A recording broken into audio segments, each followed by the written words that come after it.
എല്ലാവർക്കും എൻ്റെ ചാനലിലേക്ക് സ്വാഗതം. ഇന്നത്തെ നമ്മുടെ ഐറ്റം ഇഞ്ചിപ്പുളിയാണ്. ഇഞ്ചിപ്പുളിക്ക് ആവശ്യമായ സാധനങ്ങൾ: ഇഞ്ചി, വെളുത്തുള്ളി, പച്ചമുളക്, ഉള്ളി, ശർക്കര. പിന്നെ ഒരു നാരങ്ങ വലിപ്പത്തിലുള്ള പുളി വെള്ളത്തിലിട്ട് വച്ചിട്ടുണ്ട്. ഇവയെല്ലാം ഒന്ന് അരിഞ്ഞെടുത്ത് വരാം. നമ്മൾ അടുപ്പത്താണ് ഇത് ശരിയാക്കുന്നത്. ഞാൻ സാധനങ്ങളൊക്കെ അരിഞ്ഞ് വെച്ചെടുത്തിട്ടുണ്ട്. അപ്പം നമ്മുടെ ഈ ഇഞ്ചി സ്ലൈസ് ചെയ്തത് നമുക്ക് എണ്ണയിലിട്ട് വറുത്തെടുക്കാം.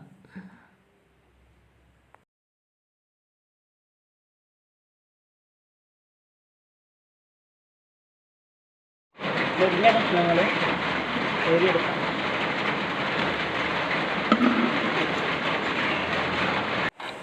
ഇഞ്ചി വറുത്ത് മാറ്റിയ വെളിച്ചെണ്ണയിൽ തന്നെ കടുക് പൊട്ടിക്കാം. പിന്നീട് മറ്റുള്ളവ അതിൽ വഴറ്റിയെടുക്കാം.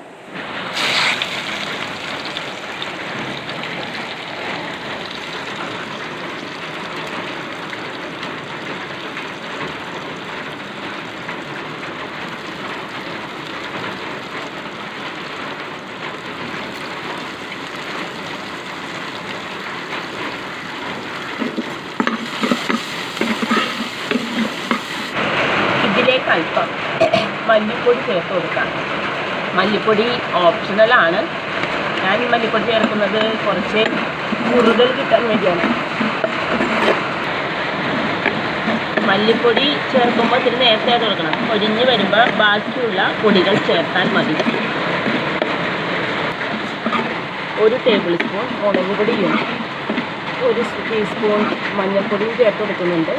എരിവ് കൂടുതൽ വേണ്ടവർക്ക് മുളക് പൊടി കൂടുതൽ ചേർക്കാവുന്നതാണ്.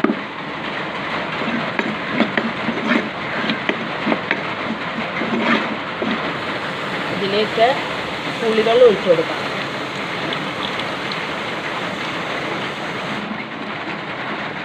ഏകദേശം 2.5 ഗ്ലാസ് പുളിവെള്ളമാണ് ഒഴിച്ചേക്കുന്നത്.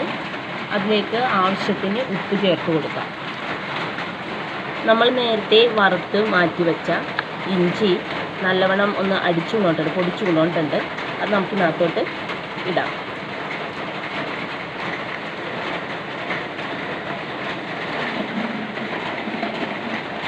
ഇഞ്ചിക്കറി നല്ലവണ്ണം തിളക്കുന്നുണ്ട്, ഒന്ന് വറ്റണം. അതിനു മുമ്പ് നമുക്ക് ആവശ്യമായ ശർക്കര ചേർത്ത് കൊടുക്കാം.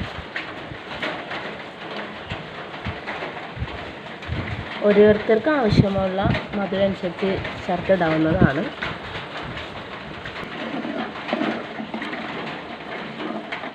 ഇഞ്ചിപ്പുളി നല്ലോണം വറ്റി എണ്ണ തെളിഞ്ഞ് വന്നിട്ടുണ്ട്. ഇനി നമുക്ക് മാറ്റി വയ്ക്കാവുന്നതാണ്. വേണമെങ്കിൽ കുറച്ച് കായപ്പൊടി ചേർക്കാവുന്നതാണ്. ഞാനത് ചേർക്കാറില്ല. എൻ്റെ വീഡിയോ ഇഷ്ടപ്പെട്ടെങ്കിൽ ചാനൽ സബ്സ്ക്രൈബ് ചെയ്യുക, ലൈക്ക് ചെയ്യുക.